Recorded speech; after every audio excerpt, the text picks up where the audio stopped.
Life can change in an instant. For many wheelchair users, the struggle to push forward is a daily challenge. After years of development and countless prototypes, we created Rib Grips, the revolutionary wheelchair hand rim covers with built-in ribs for ultimate grip and comfort. No more slick surfaces, no more heat burns, just pure, reliable grip.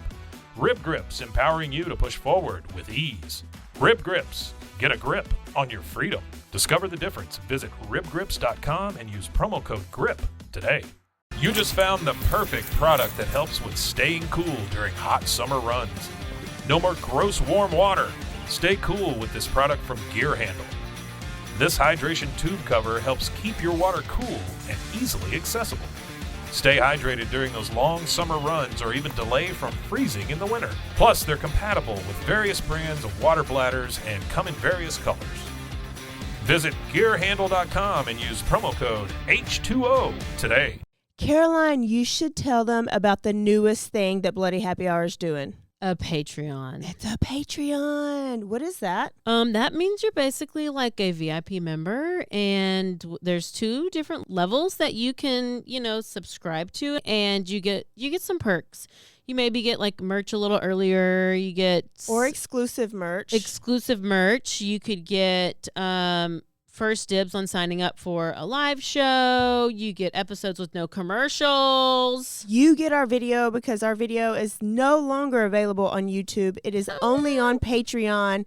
And the most important to me is you get videos of our live shows. So if you are far away and you couldn't make our last live show, it will be on the website.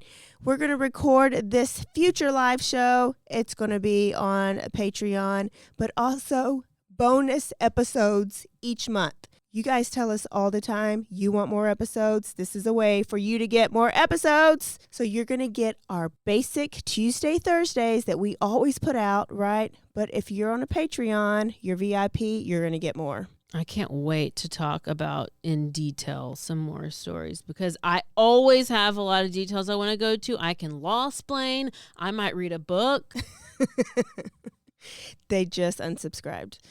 This is also going to be the exclusive place that Dirty Chat is going to go to. So if that is breaking some of your hearts, just go ahead and subscribe now. In order to hear the full content, it's going to be Patreon. Where do they go again?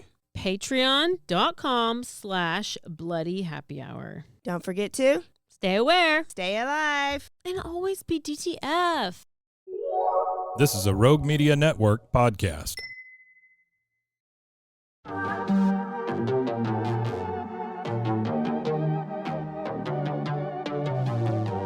Hey y'all, I'm April. And I'm Caroline.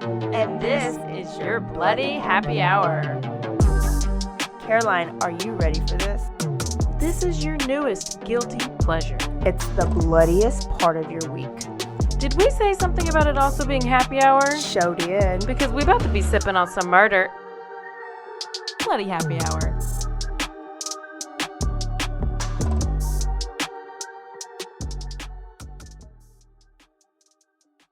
Hey y'all, this is April. And this is Caroline. And we are back from our vacation. We are back from Mexico.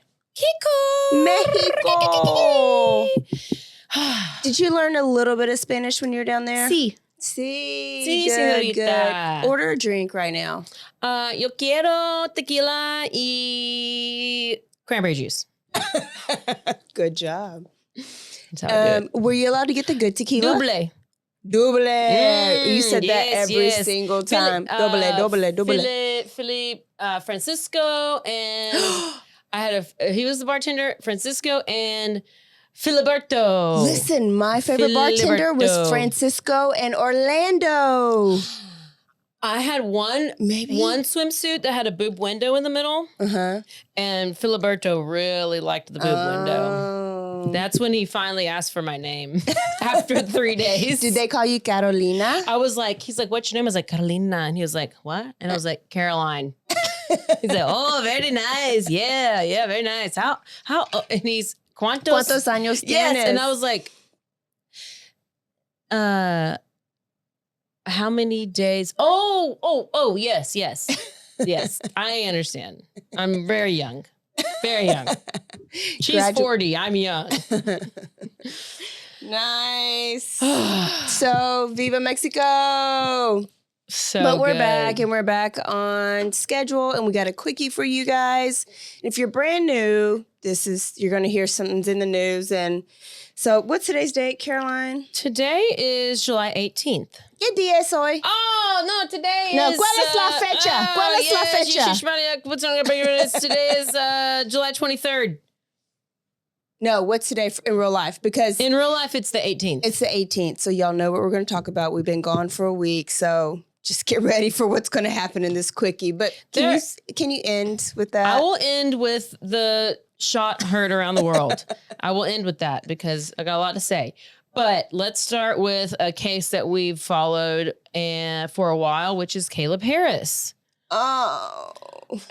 So, Which is this is the Saturday. 21-year-old Texas A&M Corpus Christi student who disappeared from his off-campus apartment March 4th. They've searched and searched and searched his apartment, weeks and weeks, disappearances. I mean, law enforcement agencies, volunteers from students, and just this biggest search effort. But I'm still not hearing anything about, I barely heard anything about it. Yeah. On Monday, June 24th, city workers were doing some maintenance at the Perry Place wastewater lift station. Okay. And they discovered remains inside a wastewater collection well and contacted police. So the headline to this was Caleb Harris bodies found. Oh. And I put in parentheses mostly because the remains, which had no obvious signs of homicide, were transported to whatever county's medical examiner's office. But because he was so, his body was so decomposed, they weren't unable to quite make an identification. So they had to go through, or they couldn't provide a cause of death. So the remains were sent to this other place for a DNA analysis, and they got samples from his parents. And then basically they said, quote, approximately 2.4 sextillion times more likely to be observed if the unidentified remains originated from a biological child of Caleb Harris's parents, rather than the unidentified remains originated from an unrelated individual from a Caucasian population. So basically they're like, we're pretty sure this is his body, but we don't really know because he's so decomposed. So now the remains are going to be sent to another medical examiner's office to do a final autopsy report. Well, will we know cause and manner? And I don't know. And I'm like, but what they say I don't even know. How do you know if there's no, what's the place called where he was found? Is it a sanitation place or? Yeah. It's not A well? Perry Place wastewater lift station. And he was discovered inside a wastewater collection. Yeah. So in a well, what is happening? Intentionally and there's no put talking there. about it. Nobody's talking about it. It's so sad. And now a word from our sponsors.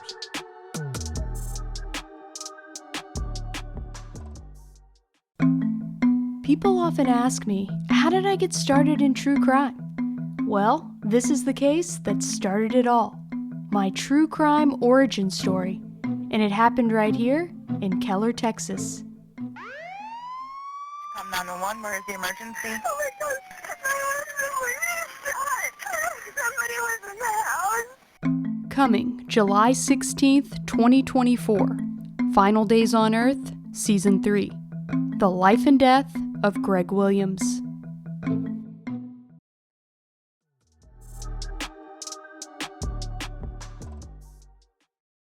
And we talked about how he went missing same time Riley Strain, that happened within a day, I think. And Yes. all the info went to Riley Strain, or all the media went to Riley Strain, and this kid didn't get much. But here in Texas, we would see that stuff. We talked about it. Yes. But was it I don't think it was national news. I think Nancy Grace did pick it up because but she's picked it up once the body was found. I don't think she picked it up in the beginning. So sad. It's the same tragic story. It's just a college kid goes missing. What happened? Who did this? Like, did he just walk into the well? So we need to know how far it is because he was walking his dog that night, waiting on his Uber order. So you're hungry. It's 2:30, 3 in the morning, and you want your Whataburger. Oh, absolutely. And you're pissed at your dog that it needs to go for a walk, right? Yeah. The Whataburger was untouched. So that is not, like, even if you're going to kill yourself. What happened to the dog? I don't remember. Oh, where's the dog? Maybe the dog turned on him. The dog would have eaten the food. He was walking in his, like, he was at a bridge near, like, his little area where he lived. And he sent some Snapchats to a friend. But his food was untouched. I don't know what happened to the dog. It's the last thing I know, but I'm, like, wondering, like, is the dog still alive? Like, just because, I felt like I would have put that in there if I saw it just for you. But I don't remember what it was. Was he like chased? Maybe the dog got loose. He's running after the dog and he like accidentally slipped and fell in a well? No, because it's not that type of well. It's a well that like you got to open up the top, like this big concrete. It's not like a easy accessible. Somebody has to know about that place and knows that it's not very highly trafficked. Yeah. So he was murdered. I want to know how far away. I bet somebody raped it, took him, found him. Punched him, knocked him out. Somebody knows. No, somebody who knows him needed to get rid of him. If y'all know this, y'all need to tell us. So you can call into the show 1-888-8888-8888. Bloody, do it. Call in. All right. What else we got? Arizona dad who left his kid in the hot car. Yep. Do you hear about this? And apparently this idiot leaves his kids in the car all the time. If they're asleep, you don't want to wake them up. You don't want to wake them up. I mean, I know. It's a good nap. The car stays on. And the air conditioner's on. Who cares if we're in Arizona? We're in the desert, but you bugged again. Who cares? He's as bad as a treadmill dad. Oh, 37-year-old Christopher Schultz charged with second-degree murder and child abuse after his 2-year-old girl died after being left in the car in Arizona. So on July 9th, Christopher was driving home with his 2-year-old daughter, Parker, who was asleep in the back seat. Later that day, his wife, Erica, comes home from work and she finds Parker in the back seat. In the back seat. Dead. She starts to do CPR. She calls 911. She does CPR. She works at the hospital. She's, I think, an anesthesiologist or some... Yes. Okay. Anesthesiologist. So she does CPR until the paramedics get there. They go to the hospital and they were not able to save her and she died. Christopher is arrested the following Friday. So I think that was on a Tuesday. Then he gets arrested on the Friday, but then he's released without any bond requirements. And then he's not a flight risk. But then they're like, well, you just can't be alone with your other kids. Okay, great. Then Christopher told police that he left Parker in the car because he didn't want to wake her up. Oh, that's so sweet. No. And he left the car running with the AC on while he went inside the house, and she was only left alone for 30 minutes. Listen, gas is high. Like, no. And guess what? It wasn't 30 minutes. It was 3 hours. 3 hours. The police reviewed the security footage from the home, and that's when they found out that Christopher got home at 12:30, and he had left Parker, the daughter, in the car for 3 hours, and his wife got home around 4. Wow. So he said, he later on admitted he knew that the car would automatically turn off after 30 minutes. Oh. Sir? Meaning that he slept too. He must have went in with sleep. No, bitch was playing video games. Never trust a grown man that plays a fucking video game. Not only that, just wait. Okay, so she's left in there for hours. It's like 100 degrees outside. Could you imagine what it was inside? So if you're in there for 3 hours, you get 30 minutes of air, then the car turns off. So she's just, I mean, they're going to And go. it's hot within 7 minutes. It's hot. Yes.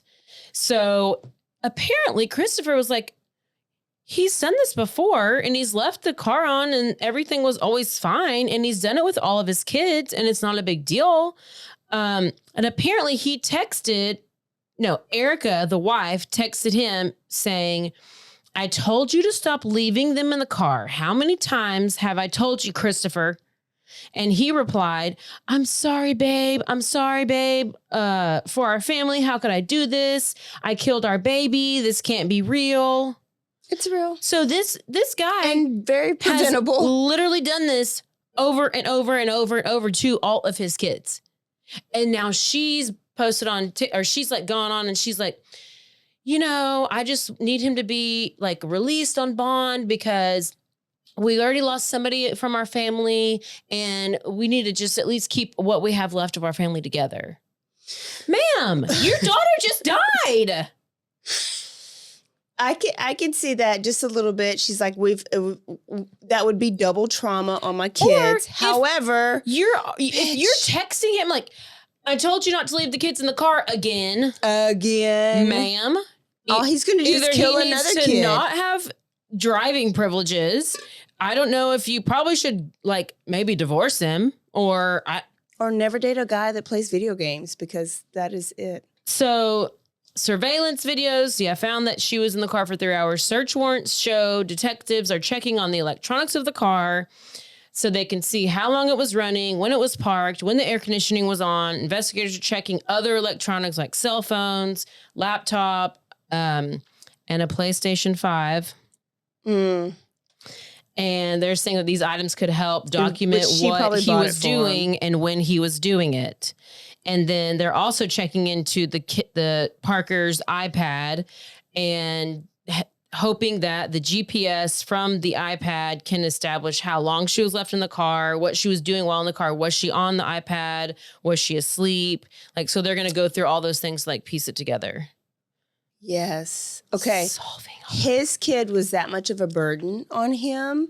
Yeah, he's like, I don't want to wake her up because she might stay awake, and then I actually have to be a dad. I have to parent, and I cannot play this video game. It's important. He was probably getting to the next level.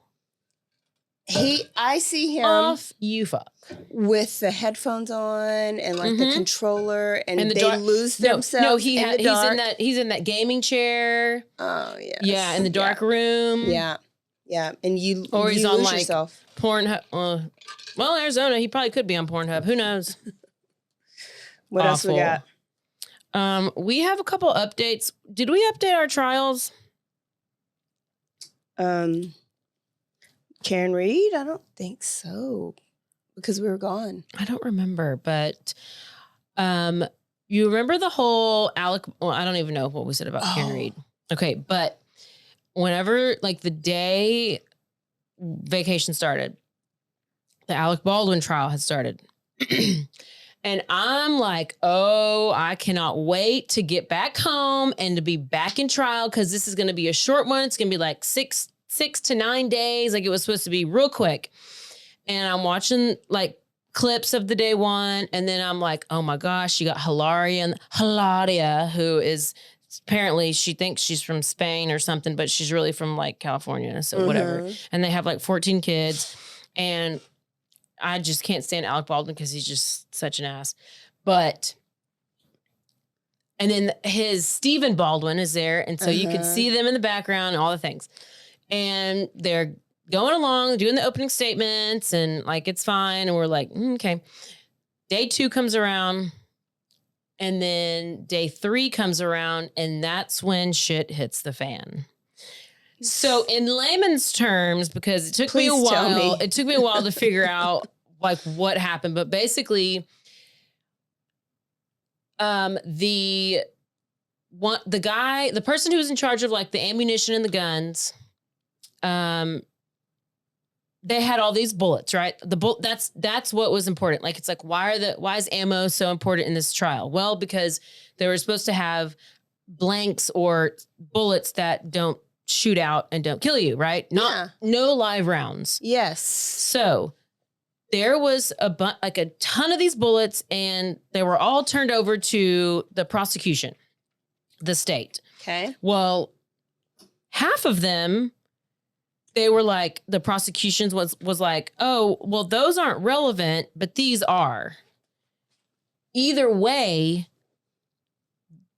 both the ones that you think are relevant, you think are not relevant, that all has to be turned over to the defense in what they call discovery, which is like before the trial gets started. And there's been so much, it's been such a contentious case this far. Like, it's like, he's going to trial, he's not going to trial. They have charges, they drop the charges, like back and forth, back and forth, back and forth.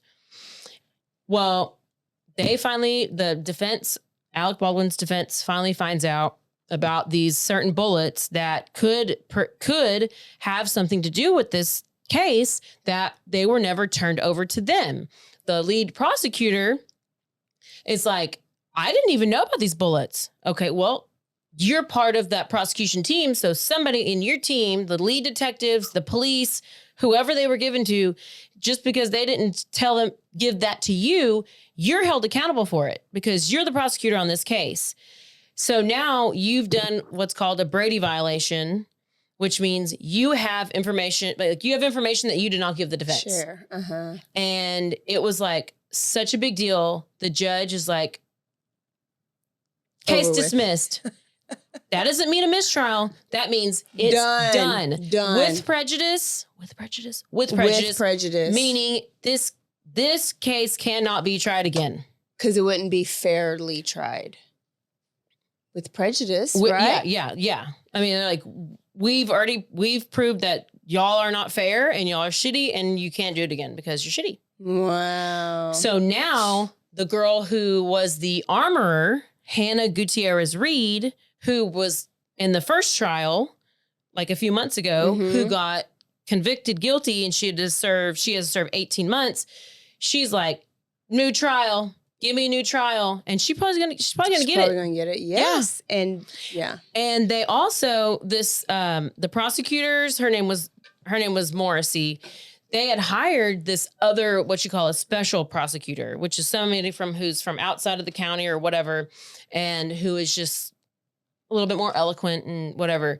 And she was on her shit. She literally went up to the judge, said something, walks back to her little prosecutor table, grabbed her cup, grabbed her purse, and walked out. Because she was like, no, I'm not doing this. This is shady. I'm out. And she quit on the spot. Oh, I mean, it was a whole dramatic thing. Anybody who's an attorney or lawyer out there, you know more. And it's just a lot of, it's very confusing. But basically, and then it's just like, you have these cases. There won't be justice. Really. There will not. No. Yeah. That's the sad part. And that's the thing is like with the Karen Reed stuff, it's like those I feel like that whole prosecutor was shady and and I don't think we told them that, and they probably know that it was a whole mistrial, right? That hung was jury mistrial. What did they say? That was a mistrial, but there was So folks started getting fired.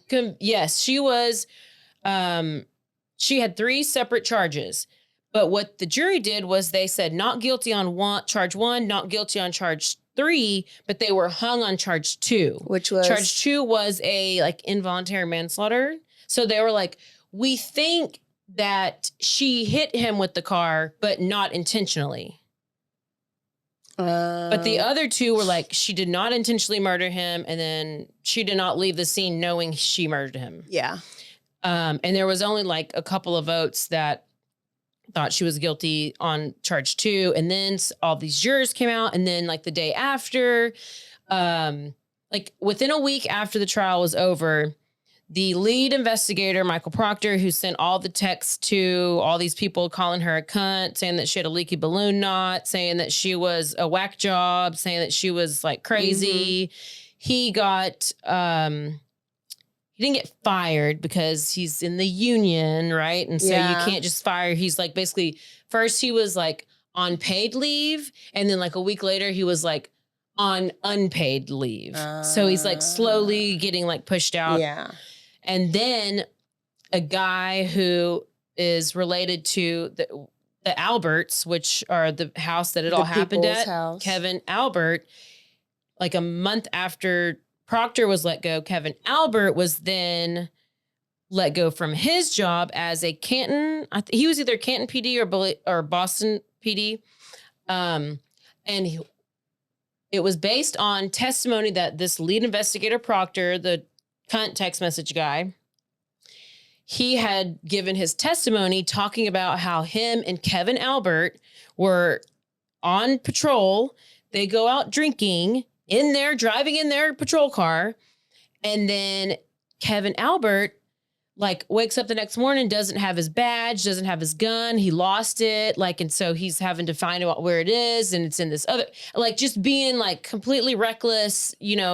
First of all, you're drunk driving around in your patrol car. Then you lose your badge, you lose your gun. What are you doing, guy?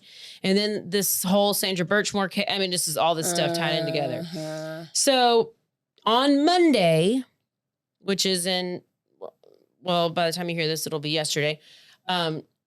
There's going to be a hearing for updates on when her next trial will be. I find it hard to believe that because they say they're going to try it again. I find it hard to believe that they will try it again because now you've got your lead investigator who's been fired and all this, and you have just all these, you have these jurors coming out saying all these things.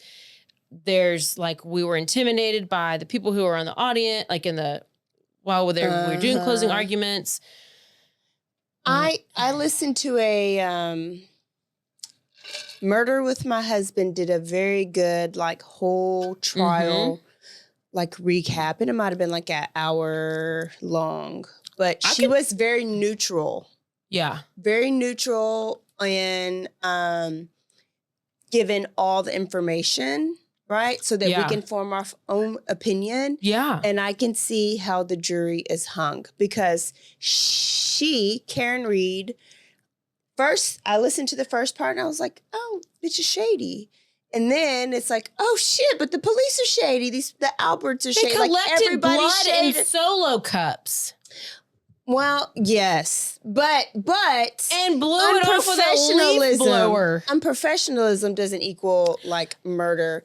And then they made me think it was the son of the Alberts or something like that, covering them up. But then I found out they weren't. Anyways, I could see how it could be split down the middle. Like a hung jury. I went in not knowing much of anything. I would not be able to say I believe beyond a reasonable doubt either one. Yeah, well, yeah, they did not prove it beyond a reasonable doubt. Mm-hmm.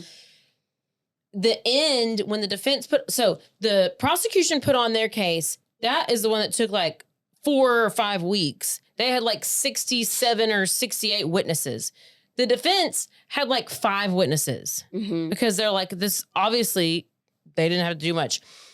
But this case is also being investigated by the FBI, which they could not let the jury know that. Mm-hmm. So even for the next trial, now the jury's going to know the FBI has been involved. And so the FBI is who had these accident reconstructionist people go and testify on the stand. And they're we're not being paid by the prosecutors. We're not being paid by the defense. We are literally just looking at what we think. And they're there's no way that he was hit by a car. Yeah.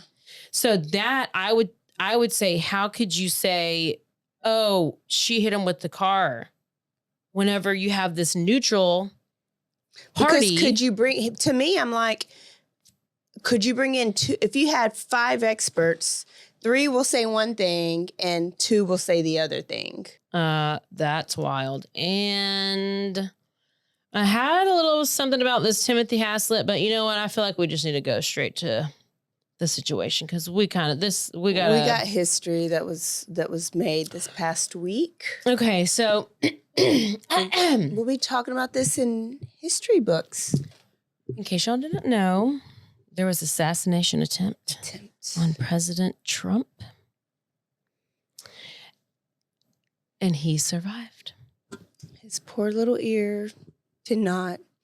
He had a little baby pillow. I saw a meme that said, I should have bought it from Temu. The pillow that you bought from Temu was and I was real close to wearing an ear cover, like a padding on my ear. So Thomas Matthew Crooks is the shooter. Is the shooter. His parents were looking for him on Saturday, on the day that this shooting happened. In the hours leading up to the shooting, they said they called law enforcement. They were like, he's missing, and that they were worried. Okay. That, first of all, is like, if your kid's gone for a couple hours, you're going to just call the cops. Like, obviously, I feel like there's got to be something in his background to where you're like, okay, I'm freaking out. Where is he? Like, did he make a suicide threat before? Right. Yeah. Was there did he leave a letter behind? He was 20 years old. At first, they were saying no mental health issues. Now they're saying there was mental health issues. But I don't know. And so what happened was, Trump is having a rally. I'm sure. Where were we? Pennsylvania. Pennsylvania. Yeah.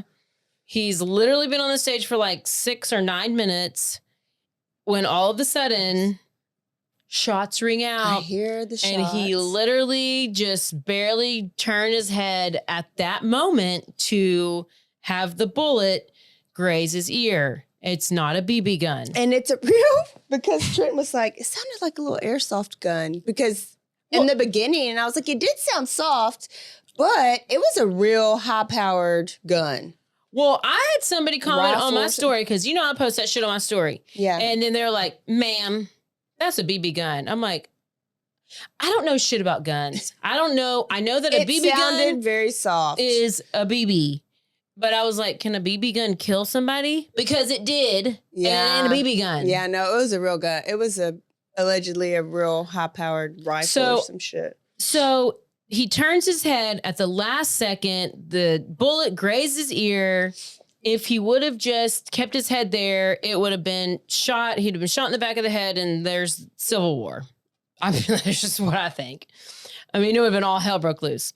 So my question is, how does this 20-year-old guy with a giant ladder run across the grassy knoll and onto this roof that's 150 yards away, and nobody sees him, allegedly. Nobody sees him. Spectators are screaming, there's a guy on the roof with a gun. There's a guy on the roof with a gun, yelling. Police are like, oh well. Let him stay there in the prone position. But you can't, according to the not Social Security, Secret Service director. Way to practice that before the podcast. I did. I kept calling it Social Security because I'm dyslexic and SNS. And apparently, shit, what I was going to say. It was ignored. Secret Service lady was like, well, we didn't have anybody on that roof because it was slanted. Didn't that give you a better angle? I don't know. But then the memes were going around and it was like a little tiny ramp leading up to your front door. And it's like, I'm safe now. And so according to, this is what I heard. This is what Joe Rogan says. I was just listening to his clip and I'm going to say what he said. So I'm copying him. He says, this whole thing is nuts. It smells of incompetence, design, or are we in the Matrix? Like, is this some kind of fake movie to watch this, like, man who's like this? I mean, he's a big guy. He's like 6'5" or something. Like Trump is? Yes. Or a 22-year-old Trump is. Oh, really? So that's why we like, you have this big, tall guy who's like he's like a presence. I mean, that's just in general. And then you watch these two bumbling Secret Service agents who look like it's Megan McCarthy or what's her name and Sandra Bullock over here with gun. This lady cannot even put her gun in the holster. She misses it. You got to watch this stuff. So you have these two Secret Service agents. Come to find out they're fake Secret Service agents or not? No, they're qualified? DEI hires. What does DEI mean? Diversity, equity, and inclusion. Because you want to hire the head of the Secret Service is a female.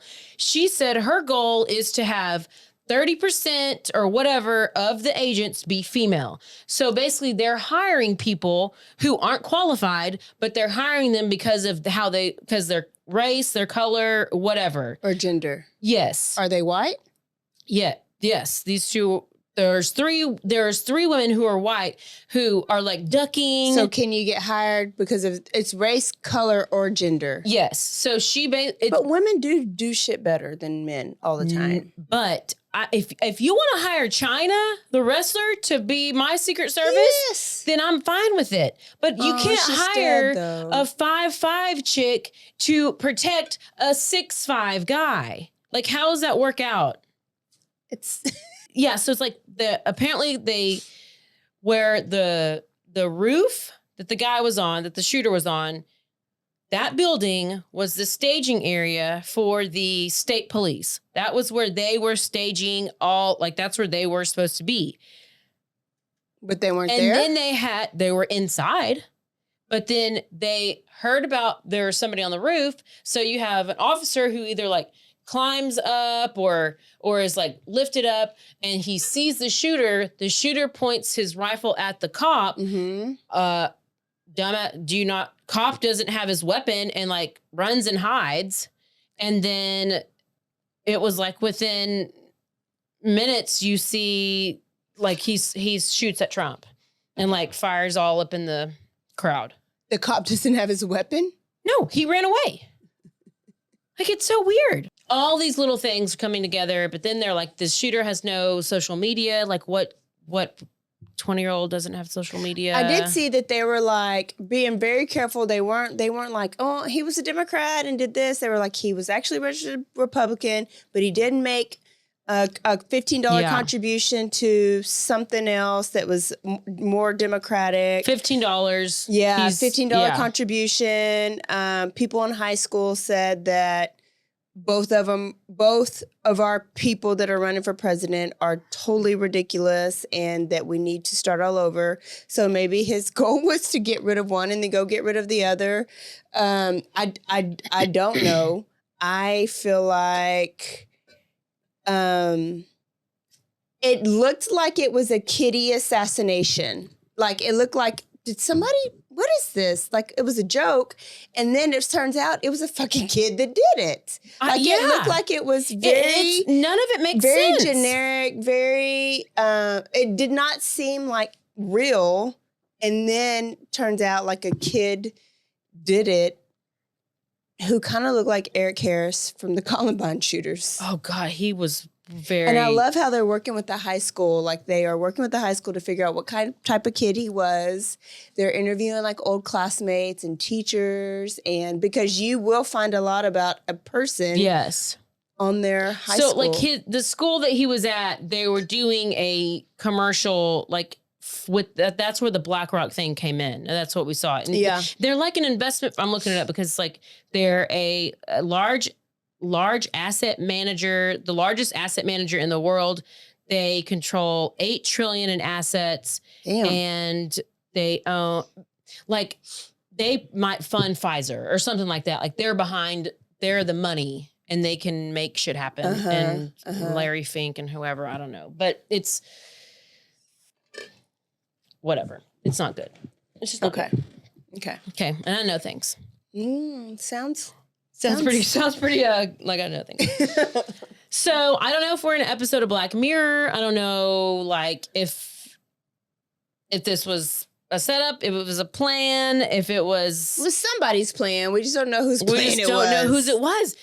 And whenever I show you the video with Melissa McCarthy not being able to holster her gun and this bitch turning with her ponytail slinging everywhere, you're going to be like, it's so bad. It's so bad. Okay. So there you go. But we lived through history. Like we heard about JFK. I don't think we were alive then. Somebody else got... Reagan got shot at. He got shot at. The bullet ricocheted off the limousine into his armpit, went to hit his rib and lung. He went immediately to surgery. He was life-threatening because of like internal bleeding. And then he did surgery and then he survived. And then he won the presidency or something like that. Yes. I learned all that like in a day. I was like, wait, who's Ronald Reagan? Yeah. Yeah. Okay. So We there you lived go. through history. So our kids, well, no. My dogs. Kids will be reading about this in their history books in another year or two. Yeah. And they'll be like, what happened to who was the other guy? And I'm like, no, we don't talk about the other guy. All of this is going to be part of, it's like when we learned about history in history, like in school, we learned like the basics, but like, are they going to get like legit real in the history books at some point and be like, Biden was Weekend at Bernie's, Trump was a raging narcissist. Like, are they going to get that? He was like, this was a corpse. This was a narcissist. Like, this is what we had to do. Are they going to get like that scripted, or are they going to like graze over it? I don't know. I hope they get that scripted. I want it for both sides. All right. We got anything else?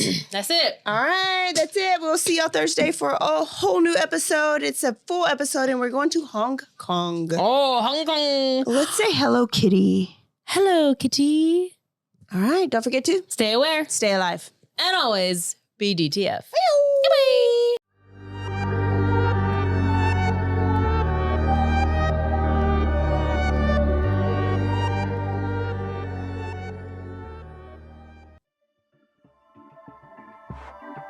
This has been a Rogue Media Network production.